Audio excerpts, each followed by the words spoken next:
머리는 시원하게 뚫어주고 가슴은 따뜻하게 데워주는 책 이야기 팟캐스트 책사이다.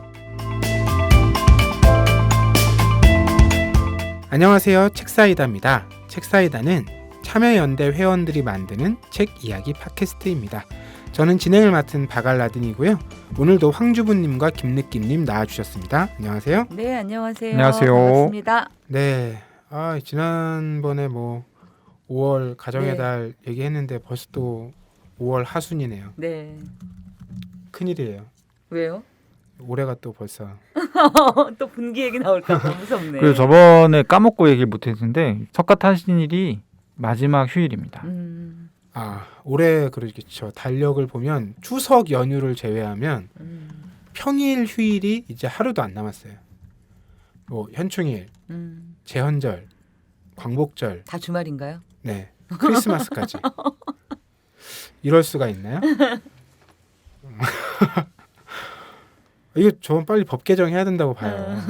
이거를 너무 이렇게 예측 불가능한 방식으로 공휴일 시스템을 두는 것은 기업의 안정적 운영 관리에 좋지 않다. 저는 왜 대한상공회의소나 이런 데서 정경련이나 이런 데서 이거 추진 안 하는지 모르겠어요. 아니 휴일을 공휴일을 하루 이틀 줄이더라도 확실하게 쉬는 날을 안정적으로 보장하는 것이 상호 유리하지 않은가. 노동자 입장에서든 사용자 입장에서든 이게 제 일관된 어떤 주장입니다. 네. 대부분 이제 그렇게 약간 이제 크리에이티브한 그런 작업들을 하는 쪽에서는 그런 거를 이제 많이 필요성을 느끼는 것 같아요. 실제로 대표들이. 근데 이제 되게 루틴한 작업을 하는 곳에서는 그냥 일수가 하나 줄어들면 그대로 손해. 예, 이런 사고 방식이기 때문에. 그렇죠. 어쨌든 거대한 기계 같은 걸 돌려야 되는 상황이면 이제 하루가 비면 그게 그대로 쉬어가는 게 되니까. 그렇죠. 쉽지 않습니다. 왜 이렇게 다들 좀 더 쉬어도 될 텐데 이런 생각을 하네요. 네.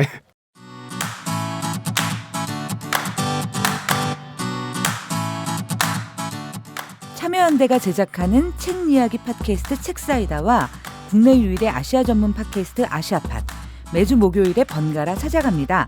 정부 지원금 없이 회원의 회비로 운영되는 참여연대입니다. 청취자 여러분, 참여연대 회원이 되어주세요. 포털 사이트에서 참여연대를 검색하시거나 참여연대로 전화 주시면 됩니다. 전화번호 02-723-4251입니다. 황주부님 목소리로 참여연대 회원가입 광고 들으셨습니다. 포털 사이트에서 참여연대 검색하시거나 지금 듣고 계신 어플 PC 에피소드 소개 부분에 참여연대 회원가입 링크를 클릭하시면 회원가입하실 수 있고요. 참여연대 뉴스레터 구독, 카카오톡 친구 맺기도 부탁드릴게요. 이게 이런 반복 광고가 효과가 있어요. 이게 라디오도 매일 보통 같은 시간대에 듣잖아요. 네. 그럼 자기도 모르게 그 광고가 뭔지도 모르는데 노래를 따라 부르고 있네요. 너무 공감돼. 네, 그게 무슨 물건인지도 모를 때가 있어요. 근데 노래는 따라 부르고 있어. 그렇지만 선연료가 좋더라 이런 거. 그렇죠. 선연료가 좋더라. 다 알잖아요.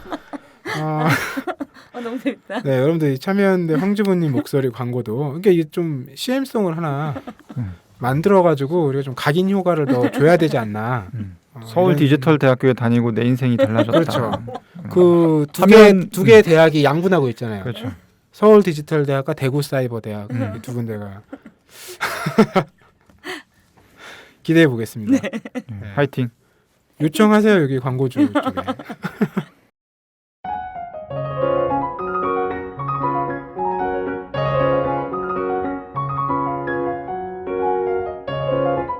인상 깊었던 문장, 명장면 산책. 네, 각자 최근에 읽은 책의 한 대목 이야기 나눠보는 명장면 산책 시간입니다. 자, 오늘 누구부터 해볼까요? 황주부님 책장 펼치고 계신데 김느낌님을 먼저 지목해 주셨어요. 제 손으로 이렇게 알겠습니다. 가르쳤어요. 그러면 김느낌님께서 먼저 한 대목 읽어주시죠. 수치로 표현하는 것이 어딘가 부자연스럽고 어설프다고 말하는 사람도 있었다. 하지만 변화를 막기에는 빈약한 논리다.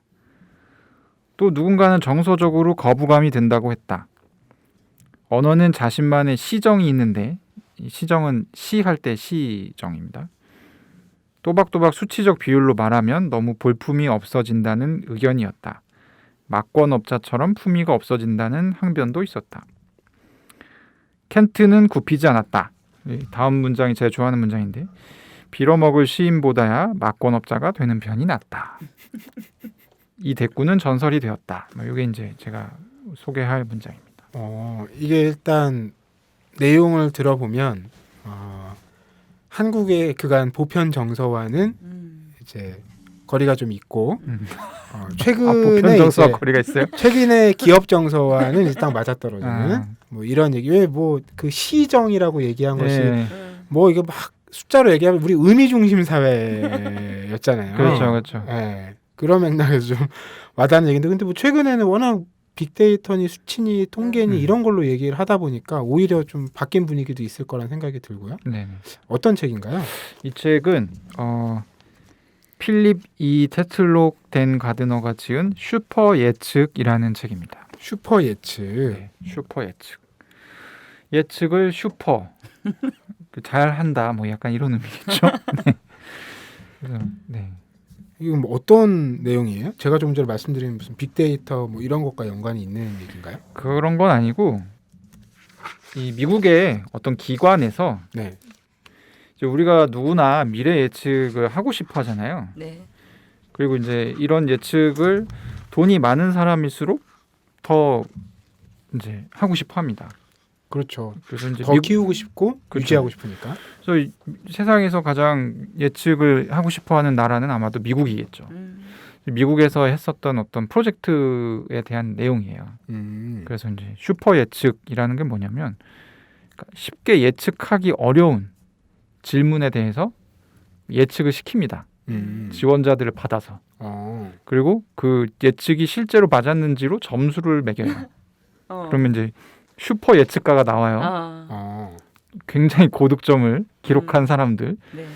그런 사람들은 도대체 어떤 사람들이었을까라는 내용의 책이 이 슈퍼 예측이라는 책입니다. 그래서 제목이 슈퍼 예측 그들은 어떻게 미래를 보았는가. 이 그렇죠. 그들이 네, 그들이 바로 그들입니다. 뭐 짧게 제가 책 소개를 했는데 굉장히 흥미롭죠? 네. 네, 뭐 예상컨대 뭐 수학자도 있을 것 같고 경제학자도 있을 것 같고 점쟁이도 있을 것 같은데. 점쟁이요? 이렇게 이제 생각하시는 바갈라디님은 역시 현대인. 미안요. 왜냐하면 이제 보통 이제 전문가들을 생각하기 쉽거든요. 네. 근데 이제 이 책은 당연히 그렇게 뻔한 이 흐름이라면 베스트셀러가 되지 못했겠죠. 오. 네.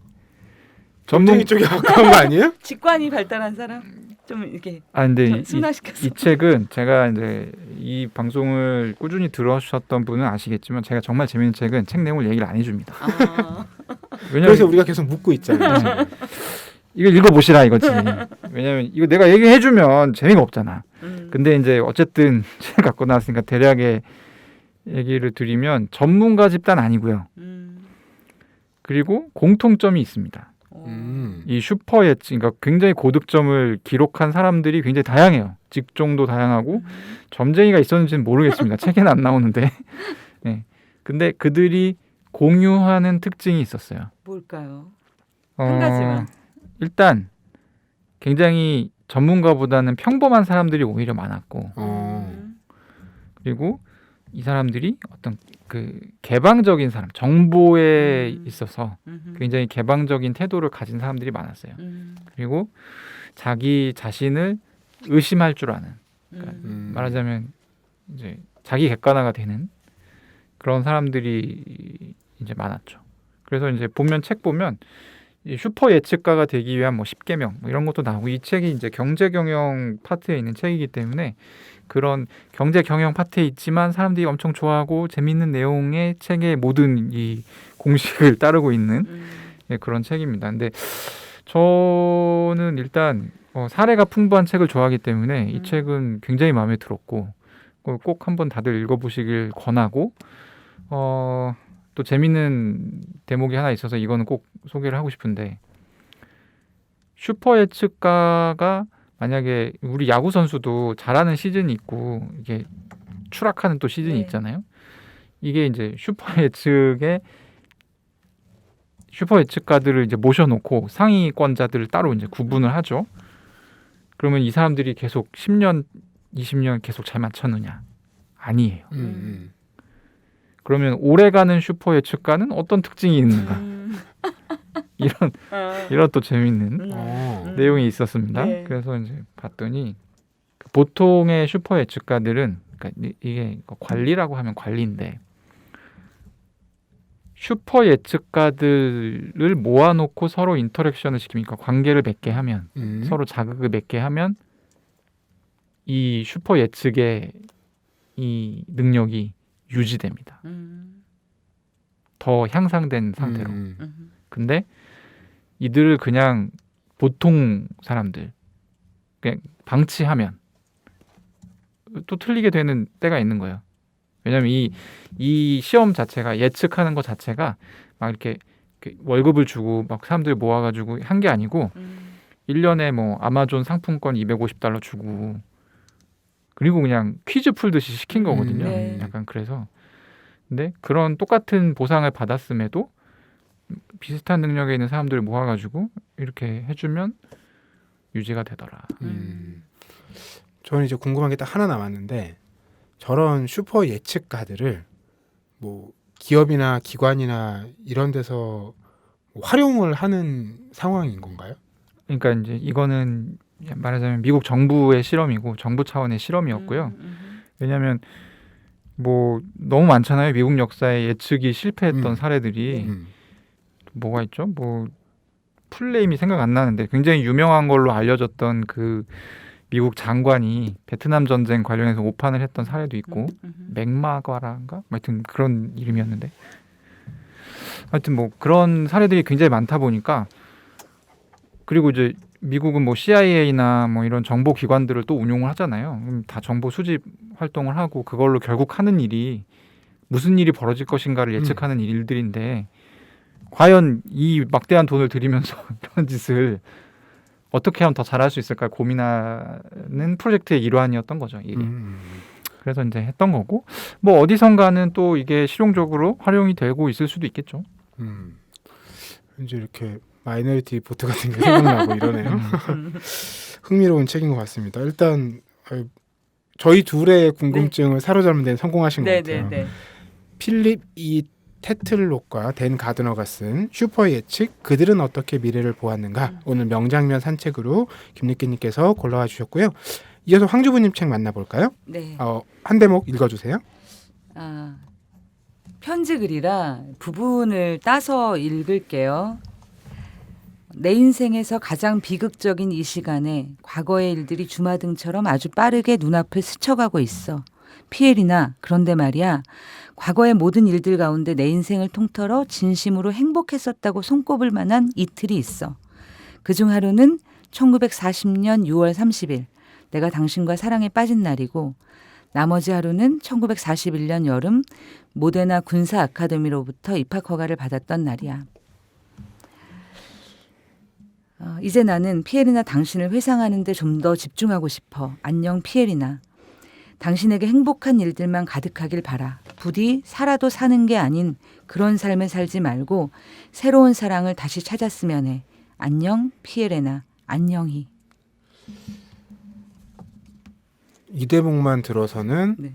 일단 서구권일 네. 것이고 이름이 40년대 얘기가 나왔으니까 네.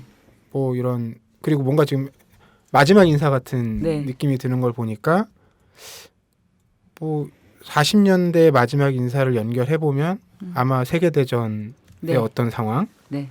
이 정도까지는 예측이 되는데 네. 더 구체적인 건 모르겠네요. 왜냐하면 저 편지만 놓고서는 어느 나라인지 어느 지역인지는 알 수가 없어서. 그렇죠.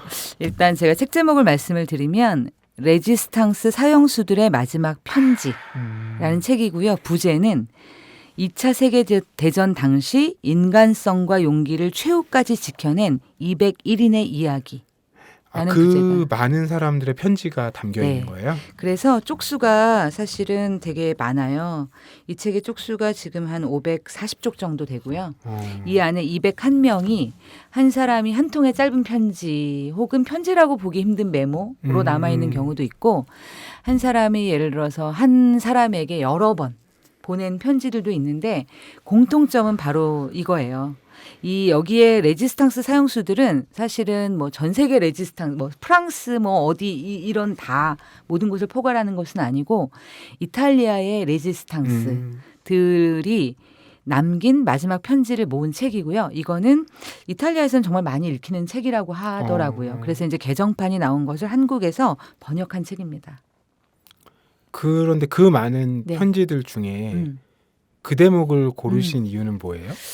저는 사실 이 책 읽으면서 제가 이제 이거를 지금 이틀에 나눠서 읽고 사실은 다 읽는 것을 포기했어요. 왜냐하면 원래 제가 이제 책을 읽을 때는 그래도 끝을 좀 보는 편인데 이 책은 끝을 보려고 읽는 책이 아니구나라는 걸 중간에 깨닫고 말았어요. 그래서 내 삶의 순간순간에 그냥 꺼내보고 그리고 이제 처음부터 끝까지 읽을 필요가 없는 책인 거예요. 어느 페이지를 읽어도 그냥 오롯하게 어떤 한 사람의 이제 보면 형식이 신원 미상인 사람은 신원 미상인대로 이름이 있으면 간단하게 직업, 그러니까 맨 처음에 나이, 직업, 어떻게 레지스탕스 활동을 했고 어떤 과정에서 붙잡혔고 어떻게 사용 언도를 받았고 그리고 누구와 함께 사용되었다라는 굉장히 짧은 스토리가 나오고요. 그 밑에는 그 사람들이 이제 자기의 사랑하는 사람들이에요. 대부분 편지를 쓴 게 그 사랑하는 사람이 약혼녀이기도 하고 제일 많은 게 부모예요. 왜 그럴까요?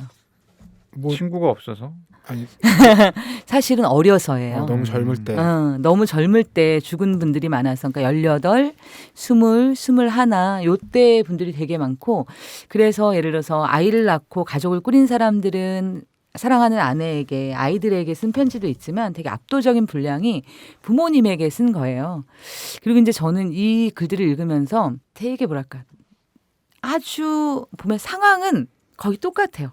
그 스토리가 말씀드렸잖아요. 나이, 직업, 그다음에 어떻게 전투에 참여했고 이런 과정이 있고 그리고 이제 사형을 당한 날도 이런 거예요. 붙잡힌 지 며칠 안 돼서가 거의 대부분이에요. 전날 붙잡히면 그 다음날 총살을 시켜버리는 당시 이탈리아 북부의 상황이 있었던 거죠. 그러니까 역사적 배경을 간단히 말씀드리면 당시 이제 이탈리아가 파시스트 당이 집권하고 있었잖아요. 무솔리니가. 그런데 이제 연합군이 이탈리아 남쪽에 상륙하게 돼요. 그러면서 이제 거기로부터 올라가면서 그 무솔리니가 실각하고 붙잡히게 되는데 이제 히틀러가 특공대를 보내가지고 무솔리니를 빼내서 독일로 데리고 갔어요. 그리고 다시 얘를 이탈리아로 내려보내서 괴뢰 정부를 만드는 거예요. 일종의 이탈리아 북부에. 그랬을 때 이제 이탈리아 북부에 있던 시민들이 그래서 직업이 되게 다양한 거죠. 일반 시민들이니까 학생, 그다음에 무슨 직공, 그다음에 대학 교수, 뭐 그다음에 뭐 무슨 이렇게 양털 깎는 사람 이런 다양한 그 직업을 가지고 있던 시민들이 각자의 입장에서 누구는 전투를 하고 누구는 정보를 모으고 이제 이런 과정에서 이제 다 붙잡히게 되고 그리고 이제 거의 그 재판이라는 형식은 갖췄지만 사실 그 전날 재판하고 다음날 총살하고 이게 우리 역사에도 그런 일이 있잖아요. 그랬을 때 이제 이 사람들이 죽어가기 직전에 자기가 사랑하는 사람에게 남기는 유언이죠. 사실 편지이면서 동시에 유언이에요. 그리고 큰 저는 강물 같다는 느낌을 받았어요. 이 편지들이 그러니까 다 다른 사람에게 다른 얘기를 하고 있지만 결국은 내가 이제 죽음을 앞두고 죽기 전에 가장 사랑하는 사람들한테 하고 싶은 이야기인 거죠. 그런 커다란 강물 안에서 몇 가지의 이제 줄기들이 있어요. 젊은 친구들은 복수를 부탁하기도 해요. 나는 국가의 이상을 위해서 싸웠고 근데 밀정이 나를 밀고 했어. 얘네들을 꼭 처단해줘. 얘네들에게 복수를 해주는 게 우리 조국의 정의야 라고 이야기하는 어린 병사들도 있고 또 어떤 분은 또 그런 얘기를 하기도 해요. 내가 여기서 나의 신념을 가지고 싸웠지만 또 반대편에 또 다른 신념을 가지고 싸운 훌륭한 장교를 봤어. 그 사람 되게 명예로운 사람이야. 그래서 나는 그 사람에 대한 평가를 나중에 우리가 하더라도 그 사람에 대한 평가를 내가 남겨야 한다고 생각해. 이렇게 같은 것을 겪어도 되게 다른 것으로 그리고 이제 공산주의자지만 또 되게 이탈리아가 카톨릭 국가잖아요. 카톨릭 교도로서 또 죽어가는 또 그런 사람들의 되게 생경한 어떤 이야기를 읽을 수도 있었고 제가 사실 이 대목을 고른 거는 마지막 이게 제가 이제 되게 이게 그랬어요. 왜냐면 여기 이탈리아 사람들이 제가 알기로는 되게 열정적인 사람들이에요. 진짜 네. 뽀뽀도 많이 하고 정말 열정적으로 사랑하고 막 사랑을 고백할 때도 이탈리아 노래들 들어보면 막 너는 내 인생의 무슨 빛이고 뭐 아름다움이고 네가 없는 생은 우리가 이제 뭐 이렇게 그런 노래들로 되게 많이 이탈리아식의 사랑을 네. 접하잖아요. 그래서 정말 절절하게 사랑해요. 그래서 나를 죽을 때까지 나를 기억해줘. 나는 너의 그 삶 속에서 살아 있을 거야. 막 이제 이런 절절한 사랑의 고백이 많은데. 이제 이 사람이 앞부분에서 그렇게 얘기하잖아요. 내 인생에 최고로 기억에 남는 날이 하나가 너랑 사랑에 빠졌던 날이고 하나는 내가 군인이 됐던 날인 거예요. 명예로운 군인이 네. 됐던 날. 그리고 이제 이 사람이 명예로운 군인으로 싸우다가 이제 잡혀서 죽게 되는 이제 그 날을 맞았잖아요. 그럴 때 이제 자기의 사랑인 피에리나에게 당신에게 행복한 일들만 가득하길 바라. 그리고 살아도 사는 게 아닌 그런 삶 살지 말고 나 눈물 날라 그래 어떡해. 새로운 사랑을 다시 찾길 바래라는 말이 저는 되게 이렇게 네. 그랬어요.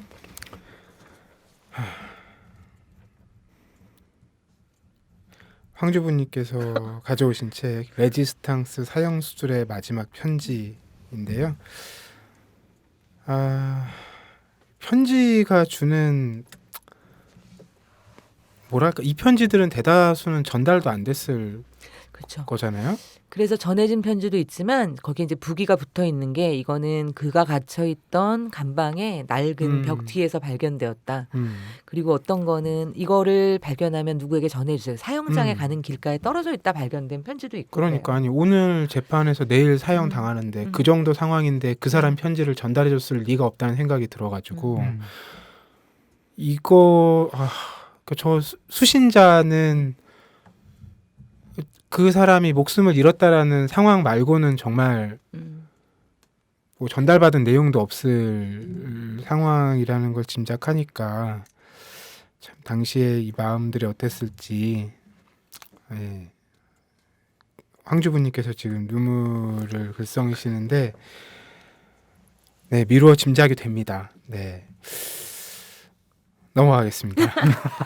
진정하시는 동안에 제가 명장면 산책에 가져오는 책은 한 대목 제가 읽어드려야 될 텐데 이 책의 핵심 내용은 아니지만 저에겐 굉장히 와닿았던 대목이라 읽어드릴게요. 여전히 우리 세대에겐 배울 사람이 필요하기에 그렇게 믿는다. 하지만 이제는 스승을 찾기보다 동료 시민을 찾겠다. 동료 시민으로서 예의와 윤리를 다하지 않는 자에겐 배울 것이 없다. 떠나간 스승들이 동료 시민으로 내 옆자리에 돌아와 주기를 기다리고 있다. 돌아오는 길 그리 멀지 않다. 반성하고 성찰하시라. 언젠가의 당신들이 내게 가르쳐 준 것처럼. 대략 최근의 한국 사회 상황들을 그려보실 수 있다는 생각이 드는데 제가 가져온 책이요. 강남규 저자의 지금은 없는 시민이란 책인데 이 저자가 1990년생이에요. 그러니까 한때 이 저자에게 스승이었는데 최근에는 뭐 우리가 많은 표현들을 쓰죠. 뭐 역변이라는 표현도 쓰고 뭐 전향이라는 표현도 쓰고 뭐 여러 표현을 쓰는데 자기에게 세상에 잘못된 것들과 어떻게 싸우고 그걸 어느 방향을 바로잡아야 되는지 알려줬던 스승이 됐던 사람들에 대해서 일갈하는 내용인 거예요. 네. 그러니까 뭐 그때 스승이었지만 지금 우리에게 필요한 건 뭐 그렇게 길을 인도해 주는 사람이 아니라 내 옆에서 같이 고민하고 이야기를 나눌 감수성을 공감할 이 동료 시민이라는 거죠. 그런 맥락에서 굉장히 지금 저 세대의 감수성을 잘 담고 있는 글이라는 생각이 들었고 저 글들이 대체로 최근에 2, 3년 내에 쓰인 글들이거든요. 기존의 저런 정치 비평하고 뭐 크게 다르지 않은 궤에 있는 글이지만 그런 감수성이 굉장히 적극적으로 드러난 글들이 많이 있었어요. 뭐 예를 들면 그 지난 선거 때 이제 선거 연령 하향됐잖아요. 그 자체도 뭐 필요한 일이고 반길 일인데 작가가 그런 지적을 하더라고요. 그 이후에 뭐 각급 교육청에서 이제 참정권 관련 교육 강화하겠다 이런 이제 발표들을 엄청 했대요. 근데 그 뭐 당연한 수순인데, 근데 우리가 적극적으로 생각해야 될 건 그런 게 아니라 애초에 시민 교육의 목표가 그것이기 때문에 그렇죠. 시민 교육의 내용이 충실해지는 방향으로 가야 되고 그런 만큼 선거 연령을 하향해 갈 수 있는 더 밀고 가야 되는 것이 우리가 나아갈 방향이다. 이런 것들이 뭐라 그럴까요? 이렇게 우리가 어떤 그 얘기를 할 때 요즘에 굉장히 냉소를 많이 하는데 이제 그런 태도가 아니라 현재 상황에서 한 발 더 우리가 내딛고 나가야 될 부분들을 굉장히 적확하게 지적을 많이 하고 있어서 그런 부분이 굉장히 와닿았던 책이라서 골라왔고요. 이게 막 최근에 나왔어요. 근데 저는 이분의 글을 뭐 칼럼에서 많이 보거나 그랬던 건 아니었는데 이 서문을 보고 좀 흥미가 생겨서 이제 읽어보기 시작했는데 많이 공감을 했어요. 이제 서문에서 그런 얘기가 나와요. 시스템주의자와 의인 사이에 시민이 필요하다. 그러니까 우리가 이것도 냉소랑 이제 연관되는 어떤 부분이 있는데 네. 어쨌든 뭔가 잘못된 거 이제 바꾼다고 할 때 한편에서는 늘 이제 야, 이거 구조가 문제인데 지금 뭐 내가 뭐 나 하나 뭐 이제 이게 시스템주의자의 네. 얘기고 그다음에 의인은 이제 그런 것과 상관없이 의인의 길을 걷는 사람들이 있죠. 그런 사람들이 우리에게 이제 귀감도 되고 용기도 주고 뭐 당연히 그런 분들의 존재는 감사한데 이제 그 의인이라는 것은 이게 안정적이지 않고 누군가는 자기 삶을 굉장히 많이 이 뭐라 그럴까요? 그걸 뭐라고 해야 될까요? 잃어버리면서까지 그렇죠. 이제 나서야 되는 상황인 거죠. 그걸 강요할 수 없는 문제라는 거죠. 결국 그렇다면은 그 중간에서 지금 시스템이 부족하더라도 뭔가 할 수 있는 일을 찾는 사람, 의인처럼 뭔가 다 내던지지 않더라도 우리가 생활을 유지하면서 같이 뭔가 해볼 만한 일을 이제 도모해 볼 수 있는 그런 뭐 도전이라고 해야 될까요? 네. 그런 태도 요구에 뭐냐 그게 바로 시민의 자세와 태도 윤리라고 얘기를 하는 서문에서 뭐 뻔한 얘기인데 굉장히 와닿더라고요. 그래서 이제 글들을 읽어 보니까 이 표현 너무 꼰대 표현인데 근데 꼰대 표현으로 쓰는 건 아니고 되게 오랜만에 그런 그 젊은이? 아니 정치 평론에서 이렇게 막 누구를 이렇게 악으로 규정하지 않고 그 다음에 꼬아서 얘기하지 않고 건강하게 얘기를 한다는 느낌이랄까요? 근데 저는 예전에 정치 평론, 그러니까 제 세대가 대학교 때 읽었던 정치 평론에서도 별로 그런 느낌은 그때는 훨씬 예를 들면 그때 활발하게 활동하던 이제 그런 분들 뭐 예를 진중권, 김규황, 그 아웃사이더나 당대비평 같은 잡지잖아요. 그래서 그런 느낌 많이 받지 못했었는데 그냥 새로운 어떤 감성의 느낌이 있어서 좀 권해드리고 싶어서 골라왔어요. 네. 지금은 없는 시민. 근데 제목이 슬프네요. 제목이 지금은 없는 시민이야. 근데 추천사는 추천사로 또 저 약간 마음에 안 드네요. 저도 추천사가 약간 아주 딱 맞춤하게 어울리진 않는다 이런 느낌을 받았어요. 이게 추천사가 이렇게 써 있거든요. 어둠의 공론장에 샛별처럼 등장한 젊은 지식인 그의 단아하고 뜨거운 글에서 다시 희망을 읽는다. 이게 좀 글의 감성을 못 따라가고 있는 추천사가 아닌가라고 좀 아쉽긴 했어요. 그 추천사가. 그리고 추천사의 첫 문장도 실제로는 이래요. 나는 한국 사회의 지옥도를 이보다 명쾌하게 그려낸 글을 본 적이 없다. 근데 저는 이 글을 읽으면서 그런 느낌 받지 않았거든요. 오히려 정반대죠. 네, 맞아요. 네, 그래서 추천사에 이렇게 동의는 못 하겠어요. 네. 우리가 추천사 갖고 얘기하는 건 처음인 것 같은데 되게 새롭네요, 이것도. 아니 근데 저거는 진짜 약간 뭔가 좋은 음식을 했는데 거기에 뭔가 이렇게 상관없는 양념이 하나 떨어지는 그런 느낌? 저는 저걸 이제 화랑정서라고 하거든요. 화랑정서. 그러니까 젊은이들만 사실 허용되는 그런 지적들이 있어요. 젊은이들만이 사회에 대해서 일갈했을 때 사회가 기꺼이 그걸 수용하는 네. 지적들이 있고 네네네.